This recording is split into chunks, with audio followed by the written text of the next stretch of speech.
Hello guys, इसके पहले वाले वीडियो में आप लोगों ने गेलो-साइक्स लॉ के बारे में पढ़ के रखा होगा, एवोगैड्रोस लॉ के बारे में पढ़ के रखा है, मोलर वॉल्यूम के बारे में हमने समझ के रखा है and relation between molar mass and density also हम लोगों ने पढ़ के रखा है। आज इस यूनिट में बहुत ही इंपॉर्टेंट पॉइंट हम लोग डिस्कस करेंगे, that is about the ideal gas and ideal gas equation और उसके ऊपर के कुछ न्यूमेरिकल्स। नाउ आइडियल गैस होती क्या है? तो ऐसी गैस जो कि Charles law, Boyle's law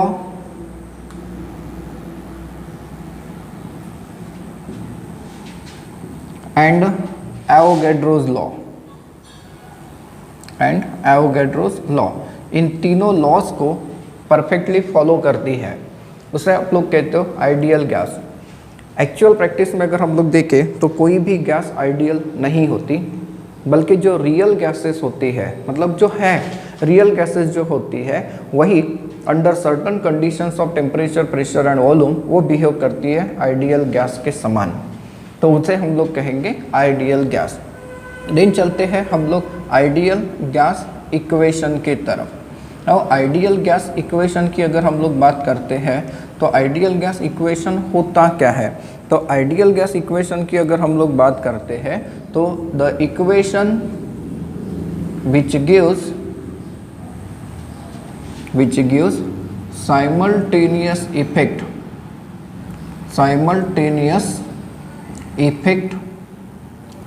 of pressure and temperature on the volume of gas is called as ideal gas equation। इससे हम लोग कहते हैं ideal gas equation. Ideal gas equation is also called as equation of state. इसे हम लोग क्या कहते हैं? Equation of state. तो आइडियल गैस इक्वेशन क्या है? The equation which gives simultaneous effect of pressure and temperature on the volume of the gas, it is called as ideal gas equation. तो आइडियल गैस इक्वेशन का अब हम लोग derivation बनाकर देखते हैं, बहुत ही छोटा और बहुत ही सिंपल होता है, that is derivation of ideal gas. अब इसे डिराइव करने के लिए हमें तीनों लॉज की कंडीशन को समझ के रखना है। तीनों के तीनों जो लॉज है हमें उससे समझ के रखना है। पहली कंडीशन है कि at constant temperature and number of moles, आप लोगों ने पढ़ा होगा कि volume is inversely proportional to the pressure and इसे हम लोग कहते हैं बॉयल्स लॉ, बराबर है। इसे हम लोग क्या कहते हैं? बॉयल्स लॉ कहते हैं। देन दूसरी चीज अगर हम लोग देखें, that is at constant pressure and N, you will observe that कि volume is directly proportional to temperature. इसे हम लोग क्या कहते हैं? चार्ल्स लॉ कहते हैं, right. It is called as Charles law. And तीसरी कंडीशन को अगर हम लोग देखें तो एट कांस्टेंट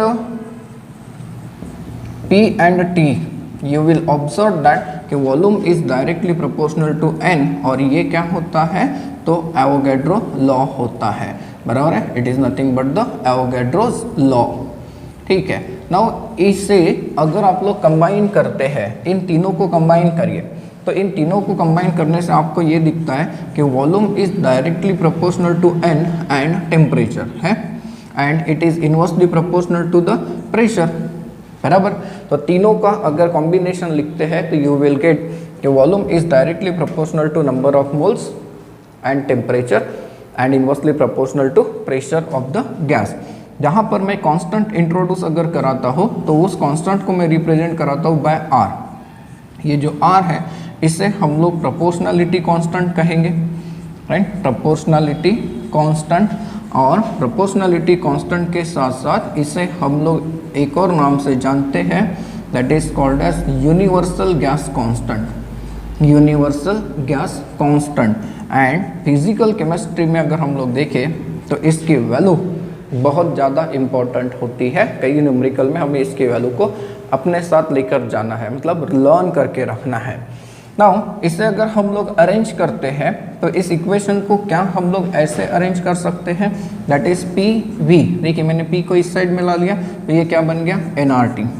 बन गया। ये जो इक्वेशन होता है इसी को आप लोग कहते हो आइडियल गैस इक्वेशन, राइट। इसे हम कहते हैं ideal gas equation. That is यहाँ पर अगर टर्म्स को समझे तो P it is the pressure of the gas, V क्या हो गया volume of the gas, N is the number of moles and R is the universal gas constant and T is what absolute temperature.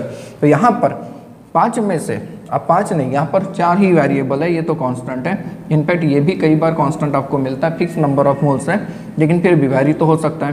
तो इन 4 में से 3 term अगर पता है तो आप लोग चौथी टर्म को फाइंड आउट कर सकेंगे। अब चलते हैं वैल्यूज ऑफ R क्या क्या हो सकती है, मतलब किस किस यूनिट में हो सकती है। तो पहले अगर हम लोग देखें तो SI unit, right, and SI unit में हम लोग इसकी वैल्यू निकालते हैं इन जूल। अब जूल में कैसे वैल्यू निकलेगी जरा हम लोग सोचते हैं। We know that PV is equal to क्या मिला nRT, so therefore R is equal to क्या हो जाएगा तो PV अपॉन NT। अब प्रेशर अगर पास्कल में लेते तो ये है 10 to the power 5 pascal. Volume अगर मीटर में लेते हैं 1 मोल का वॉल्यूम मीटर में लेते हैं तो 1 into 10 to the power -3 metre cube हो जाएगा ये, ठीक है। And N number of moles that is 1 mole and temperature अगर स्टैंडर्ड लेते हैं तो 273.15 केल्विन। यहाँ पर देखिए पास्कल मीटर क्यूब का मतलब होता है जूल, फिर ये ऊपर जाएगा ये ऊपर जाएगा तो ये बन जाएगा जूल पर मोल पर केल्विन एंड इसका आंसर आपको मिलता है 8.314। तो हमें इसके कैलकुलेशन को नहीं समझना है, हमें इस वैल्यू को याद रखना है कि न्यूमेरिकल में हमें किसकी ज़रूरत पड़ सकती है। इसमें दूसरा यूनिट हम लोग निकालते हैं इन लीटर ATM और DM cube ATM, right, DM cube ATM में कैसे देखिए R इज इक्वल टू क्या आ चुका है तो PV अपॉन NT आ चुका है, ठीक है। अगर आप लोगों ने प्रेशर लिया ATM में तो ये 1 ATM एंड वॉल्यूम लिया अगर लीटर में तो 1 मोल के लिए कितना वॉल्यूम होता है 22.414 होता है litre, divided by number of moles कितना लेंगे 1 एंड टेम्परेचर 273.15 केल्विन। अब अगर हम लोग इसका यूनिट देखें तो लीटर ATM ऊपर है, ठीक है, लीटर ATM ऊपर है, नीचे से ऊपर आ गया मोल इन्वर्स हो गया एंड केल्विन इन्वर्स हो गया। इसका आंसर अगर देखते हो तो ये होता है 0.0821। तो यहाँ पर आप लोगों को यूनिट क्या मिला लीटर ATM पर मोल पर केल्विन, या फिर लीटर की जगह क्या यूज़ करेंगे DM क्यूब, तो ये क्या बन जाएगा DM क्यूब ATM पर मोल पर केल्विन बन जाएगा, राइट। और भी यूनिट्स में आप लोग इसकी वैल्यू निकाल सकते हैं, जैसे कैलोरी में निकालते हैं तो R is equal to 2 calorie होता है, R इज इक्वल टू क्या होता है 2 कैलोरी होता है।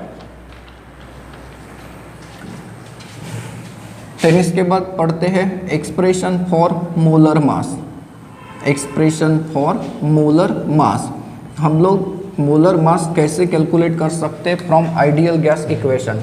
तो आइडियल गैस इक्वेशन की बात करें तो PV इज इक्वल टू क्या होता है nRT होता है, और N इज इक्वल टू हम लोग देखें तो N इज इक्वल टू क्या हो जाएगा PV अपॉन RT हो जाएगा।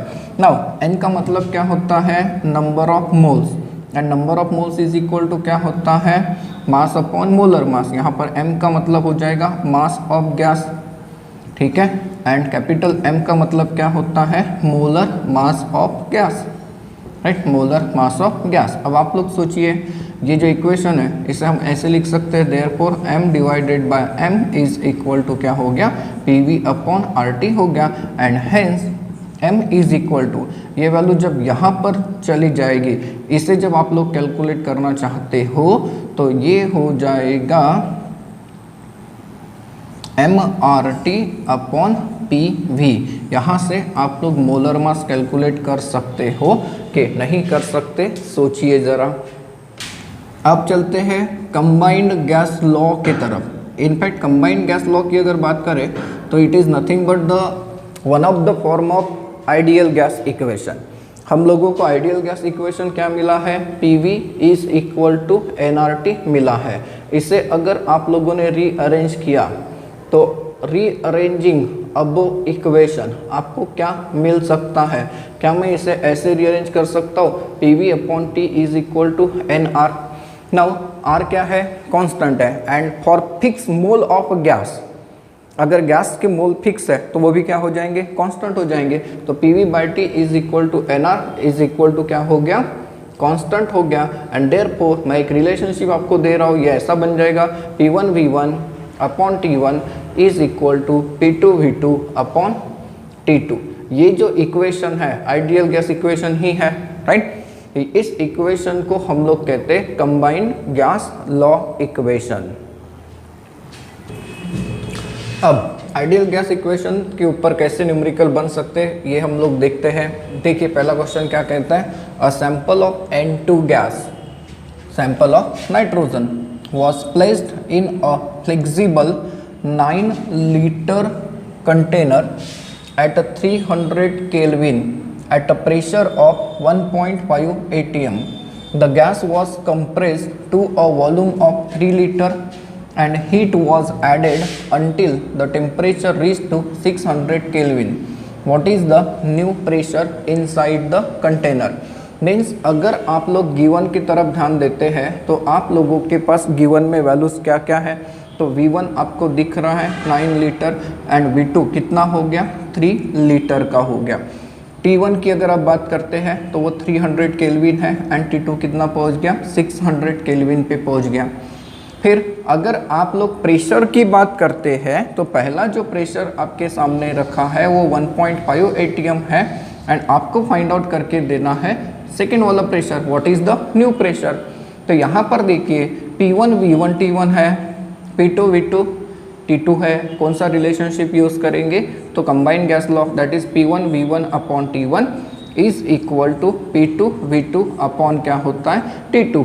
सो therefore P2 is equal to, अगर P2 कैलकुलेट करना है तो क्या हो जाएगा, P1V1 into T2 divided by T1 into क्या हो जाएगा, V2 हो जाएगा, होगा।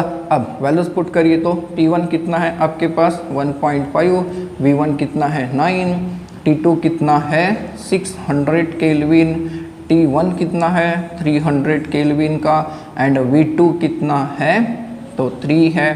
तो यहाँ पे देखिए ये दो जीरो तो कट ही गए।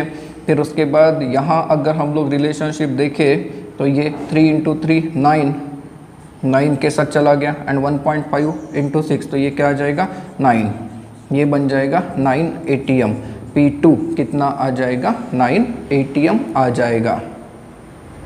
अब सेकेंड वाला न्यूमेरिकल क्या कह रहा है, देखिए find the temperature in degree Celsius, बराबर है, in degree Celsius at which volume and pressure of 1 mole of N2 gas becomes 10 dm³ and 2.45 atm respectively. आपके पास अगर गिवन देखा जाए तो गिवन क्या क्या है, पहले इसे देखिए। आपके पास n है, that is n is equal to कितना है, तो 1 मोल है। देन उसके बाद वॉल्यूम कहता है कि 10 dm³ मतलब लीटर है, राइट, याद रखेंगे। p कितना है तो 2.45 atm का है। आपको टेम्परेचर इन डिग्री सेल्सियस ये फाइंड आउट करने के लिए कहा है एंड r क्या यूज़ करेंगे, ये देखिए ये लीटर और ये atm, तो लीटर atm वाला वैल्यू कौन सा था 0.0821 दैट इज dm³ atm पर मोल पर केल्विन। क्या फाइंड आउट करना है, टेम्परेचर। आपके पास इक्वेशन क्या है, PV is equal to nRT, तो T इज इक्वल टू क्या हो जाएगा, तो PV अपॉन nR हो जाएगा। P कितना है तो 2.45 का है। देन उसके बाद V कितना है तो 10 dm³ का है। N की बात करें तो 1 है एंड R कितना है तो 0.0821 है। तो यहाँ पर टेम्परेचर जो निकलेगा वो किस में निकलेगा, केल्विन में निकलेगा, बराबर है। टेम्परेचर अभी किस में आएगा, केल्विन में आएगा। इसका आंसर अगर आप लोग देते हो तो ये हो जाएगा 299.63 केल्विन। लेकिन आपको टेम्परेचर किस में चाहिए, टेम्परेचर इन डिग्री सेल्सियस, तो ये क्या करना पड़ेगा, तो केल्विन माइनस 273.15 करना पड़ेगा कि नहीं करना पड़ेगा, सोचिए तो आप लोग जरा। इसका आंसर कितना आएगा, तो ये हो जाएगा कुछ ऐसे हो जाएगा 26.48 डिग्री सेल्सियस हो जाएगा। अब क्वेश्चन नंबर 3 का कहना क्या है देखिए तो, at 25 degree Celsius and 760 mmHg pressure a gas occupies 600 ml volume. What will be its pressure at the height where temperature is 10 degree Celsius and volume of the gas 640 ml. अगर यहाँ पर आप लोग गिवन ढूंढते हैं तो आप लोगों को दो पैरामीटर्स मिल सकते हैं, जरा सोचिए, बराबर है, दो पैरामीटर्स मिल सकते हैं। अगर आप लोग V1 को देखते हैं तो V1 कितना है 600 ml है, एंड V2 की बात करें तो V2 कितना हो गया 640 ml हो गया। टेम्परेचर अगर आप लोग देखें तो T1 अगर आप लोग देखते हैं तो T1 कितना दिख रहा है 25 डिग्री सेल्सियस, मतलब क्या 25 प्लस 273 दैट इज 298 केल्विन। मैंने कहा है कि 273.15 को कई बार 273 लेंगे कोई फर्क नहीं पड़ेगा। T2 कितना हो गया 10 डिग्री सेल्सियस, मतलब क्या 273 प्लस 10 दैट इज 283 केल्विन हो गया। P1 कितना है 760 mmHg है, राइट, एंड P2 आपको फाइंड आउट करने के लिए कहा है, तो डेफिनेटली आप लोग कौन सा रिलेशनशिप यूज करेंगे, P1 V1 upon T1 is equal to P2 V2 upon T2। So therefore P2 अगर फाइंड आउट करना है तो ये क्या हो जाएगा P1 V1 अपॉन T1, ये टर्म यहाँ पे चली गई, ये T2 एंड ये टर्म यहाँ पर आ गई, ये क्या हो गया V2। करिए वैल्यूज पुट, तो ये हो जाएगा 760, V1 कितना है 600, T2 कितना है 283, T1 कितना है 298 केल्विन एंड V2 कितना है तो 640। तो एक एक ज़ीरो कैंसिल। अब ये पूरा कैलकुलेशन आपको करना है, अगर पूरा कैलकुलेशन करते हैं तो आप लोगों को इसका आंसर मिलेगा 676.63 mmHg। ये हो जाएगा फाइनल प्रेशर, कुछ इस तरीके से ये न्यूमेरिकल है। अब क्वेश्चन नंबर 4 को देखते हैं, क्या कहता है, calculate the pressure in ATM of 1 mole of helium in 2 DM³ container at 20 degree Celsius. छोटा न्यूमेरिकल है। देखिए आप लोगों के पास गिवन में क्या क्या मिलता है, तो सबसे पहले तो N की वैल्यू गिवन है दैट इज 1 मोल है, देन उसके बाद वॉल्यूम की बात करें तो 22 DM³ है, 2 DM³ मतलब 2 लीटर है, एंड टेम्परेचर देखें तो कितना दिया है 20 डिग्री सेल्सियस दिया है। अब इस 20 डिग्री सेल्सियस को आप लोग केल्विन में कन्वर्ट कर लीजिए, तो ये कितना हो जाएगा 273 प्लस 20 दैट इज 293 केल्विन बन जाएगा। एंड R की बात करें तो यहाँ पर R कौन सा यूज़ करेंगे, तो ये लीटर में, तो सर लीटर ATM वाला, तो 0.0821 दैट इज DM³ ATM पर मोल पर केल्विन। क्या फाइंड आउट करने के लिए कहा है आपको, प्रेशर P, मतलब सिंपली आपको आइडियल गैस इक्वेशन का इस्तेमाल करना है, PV is equal to nRT and hence P is equal to क्या हो जाएगा, तो nRT अपॉन V हो जाएगा। तो N कितना है 1 है, R 0.0821 है, टेम्परेचर कितना है 293 केल्विन है, एंड वॉल्यूम कितना है 2 है। तो आप लोग कैलकुलेट करके चेक करिए तो इसका आंसर आप लोगों को कितना मिलता है, ये मिलता है 12.07 यूनिट। क्या देना है हमें, ATM that is pressure calculate करने के लिए कहा था, ठीक है। क्वेश्चन नंबर 5 को देखिए, calculate the volume of 1 mole of A gas at exactly 20 degree Celsius at a pressure of 101.35 kilo pascal. यहाँ पर थोड़ा सा प्रेशर में गड़बड़ है, अदरवाइज मैंने आपको इससे होमवर्क दिया रहता।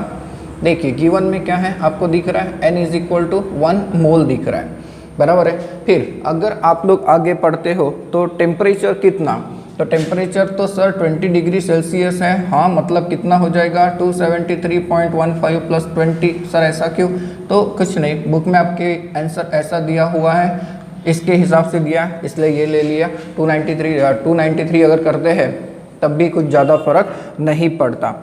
प्रेशर आपके पास दिया है 101.35 which is almost equal to होता है 1 ATM, ये 1 ATM ही होता है, ठीक है। तो फिर अब आपको समझ में आ गया कि R कौन सा यूज़ करेंगे, तो 0.0821 that is litre ATM use कर लेते हैं, लीटर एटीएम पर मोल पर केल्विन यूज़ करें। तो वॉल्यूम फाइंड आउट करना है, किस में करेंगे, लीटर में फाइंड आउट करेंगे, बराबर है। Now PV is equal to nRT होता है, so therefore V is equal to क्या, तो nRT अपॉन P करिए, वैल्यूज को पुट करिए, तो n कितना है 1, R कितना है 0.0821 into 293.15 divided by pressure. Pressure की अगर बात करें तो प्रेशर कितना है 1 है, मतलब अगर हम लोग कैलकुलेट करते हैं तो सोचिए कितना आंसर आप लोगों को मिलेगा, तो ये मिलेगा 24.068 ATM। Sorry, volume find out किया तो ये हो गया लीटर, और लीटर की जगह क्या यूज़ कर सकते हैं आप लोग, DM³ यूज़ कर सकते हैं। अब क्वेश्चन नंबर 6 क्या कहता है देखते हैं। Calculate number of molecules of methane in 0.5 metre cube of the gas at a pressure of 2 × 10⁻² kilopascal and a temperature of exactly 300 kelvin. देखिए आपके पास गिवन में क्या क्या है, तो आपके पास वॉल्यूम गिवन है दैट इज 0.5 मीटर क्यूब है, देन उसके बाद टेम्परेचर कहता है कि एग्जैक्ट 300 केल्विन लेना है, ठीक है। देन प्रेशर की अगर बात करें तो प्रेशर कितना है, तो 2 × 10² किलो पास्कल है, तो इसे पास्कल में कन्वर्ट कर दीजिए, तो ये हो गया 10⁵ पास्कल, 1000 से मल्टीप्लाई कर दिया, किलो हटा दिया, ठीक है। क्यों ऐसा कि यहाँ पर पास्कल है, यहाँ पर मीटर क्यूब है, एंड देयरफॉर R किस में लेंगे, जूल में लेंगे, क्योंकि पास्कल इंटू मीटर क्यूब क्या होता है, जूल होता है। तो 8.314 JK inverse mole inverse, and क्या फाइंड आउट करने के लिए कहा है, नंबर ऑफ मॉलिक्यूल्स, तो पहले तो n फाइंड आउट करना पड़ेगा and then number of molecules find out करने पड़ेंगे। तो PV is equal to nRT से काम चल जाएगा, हाँ, तो n इज इक्वल टू क्या होगा, PV अपॉन RT होगा। So therefore P that is 2 × 10⁵ pascal है, इंटू वॉल्यूम 0.5 मीटर क्यूब है, divided by R 8.314 JK inverse mole inverse है, एंड टेम्परेचर 300 केल्विन है। केल्विन के साथ केल्विन इनवर्स को हटा दीजिए, एंड पास्कल मीटर क्यूब ये हो गया जूल, तो मोल इनवर्स किस में चला गया, ऊपर में, दैट इज मोल। अब यहाँ पर अगर आप लोग मोल को देखते हैं तो इसके मोल आपको मिलेंगे 40 मोल, ये हो गया n, लेकिन आपको क्या चाहिए, नंबर ऑफ मॉलिक्यूल्स। तो नंबर ऑफ मॉलिक्यूल्स का मतलब क्या होता है, तो नंबर ऑफ मॉलिक्यूल्स का मतलब होता है n × n, Avogadro number, that is 40 × 6.023 × 10⁻23 होगा। करिए कैलकुलेट, क्या आता है 2.409 × 10⁻25। इस तरीके से ये न्यूमेरिकल था। अब क्वेश्चन नंबर 7 का कहना क्या है देखते हैं। 20 litre container holds 0.650 mole of helium gas at 37 degree Celsius at a pressure of 628.3 bar. What will be new pressure inside the container if the volume is reduced to 12 liter? Volume is reduced to 12 liter. The temperature is increased to 177 degree Celsius and 1.25 mole of additional helium gas was added to it. अब इसका पहले तो V1 हम लोग निकाल लेते हैं। V1 की अगर बात करें तो V1 कितना है 20 लीटर, एंड V2 की अगर बात करते हैं तो V2 कितना है 12 लीटर है, ठीक है। फिर जरा आगे पढ़िए, आप लोगों को मिलता है N1, इनिशियली आपके पास कितने मोल्स है, दैट इज 0.650, एंड N2 कितना है, तो आप लोग देखिए कहता है कि the temperature is increase and 1.25 mole of additional, मतलब 0.650 प्लस 1.25 ये एडिशनल हो गया, तो ये कितना हो गया, तो 1.90 मोल हो गया, ठीक है। 1.90 क्या हो गया, मोल हो गया। T1 37 डिग्री सेल्सियस, मतलब कितना केल्विन, तो ऑब्वियसली 273.15 प्लस 37 करिए, आप लोगों को मिलेगा this is 310.15 kelvin. And T2 की अगर बात करें तो T2 कितना है 177 डिग्री सेल्सियस, मतलब कितना, तो 177 प्लस 273.15 केल्विन कितना होगा, जरा आप लोग सोचिए।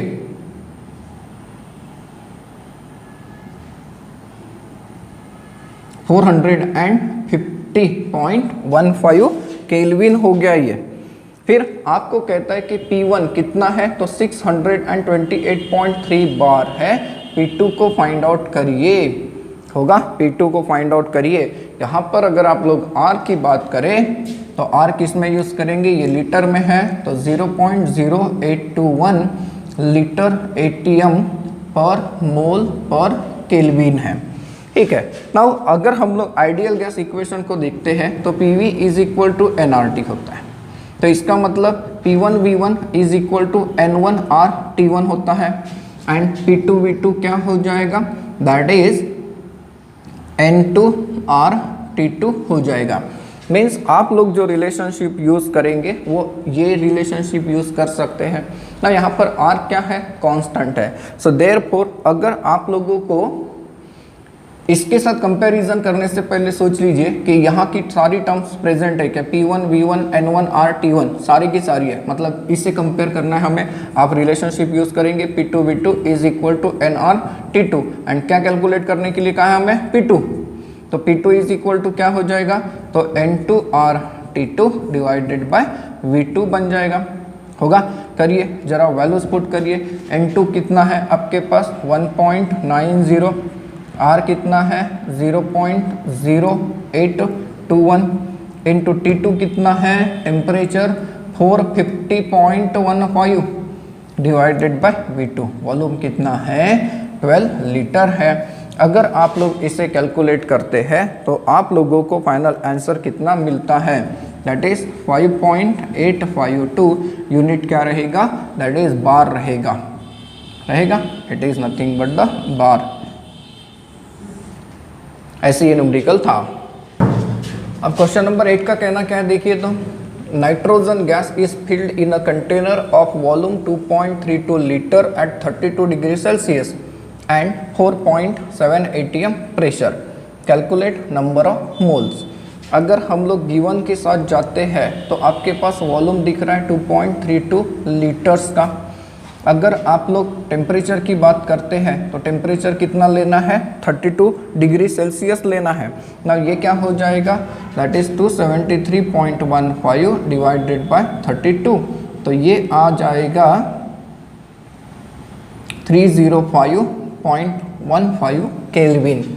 देन प्रेशर देखिए कितना है 4.7 ATM का, तो R क्या लेंगे, तो 0.0821 लीटर ATM पर मोल पर केल्विन लेंगे। क्या फाइंड आउट करने के लिए कहा, नंबर ऑफ मोल। सिंपल है, PV is equal to nRT होगा use, so therefore N is equal to PV upon RT होगा। करिए तो वैल्यूज को पुट करिए, तो P ये है 4.7, V है 2.32, देन R है 0.0821 एंड T कितना है, तो 305.15। करिए अब अगर आप नंबर ऑफ मोल्स कैलकुलेट करते हैं तो इसका आंसर आप लोगों को कितना मिलता है, ये मिलेगा 0.435 मोल्स, राइट। इस तरीके से इसे सॉल्व करके देना था। अब एक छोटा सा टॉपिक पढ़ते हैं, that is relation between molar mass, density and pressure, इनके बीच का एक छोटा सा रिलेशन हम लोग पढ़ते हैं। अगर हम लोग आइडियल गैस इक्वेशन की बात करते हैं तो आइडियल गैस इक्वेशन क्या होता है, तो we know that PV is equal to nRT होता है। इसे हम लोग रीअरेंज कर सकते हैं क्या, देखिए on rearranging N upon V कर देते हैं तो ये क्या हो जाएगा, P अपॉन RT हो जाएगा। Now n is equal to क्या होता है, तो m अपॉन m होता है। सो देयरफॉर आप लोगों को दिखेगा कि ये इक्वेशन हो गया m upon m into V is equal to p upon R T. Now m upon v क्या होता है, m upon v is equal to density होता है। So therefore d upon m is equal to क्या, p upon R T होगा कि नहीं होगा। And hence m is equal to क्या होगा, तो m इज इक्वल टू अगर हम देखें तो डी आर टी अपॉन क्या बन जाएगा, p बन जाएगा। तो मॉलिक्यूलर मास एंड डेंसिटी ये दोनों डायरेक्टली रिलेटेड दिख रहे हैं, लेकिन प्रेशर कैसा दिख रहा है, इनवर्सली प्रोपोर्शनल दिख रहा है।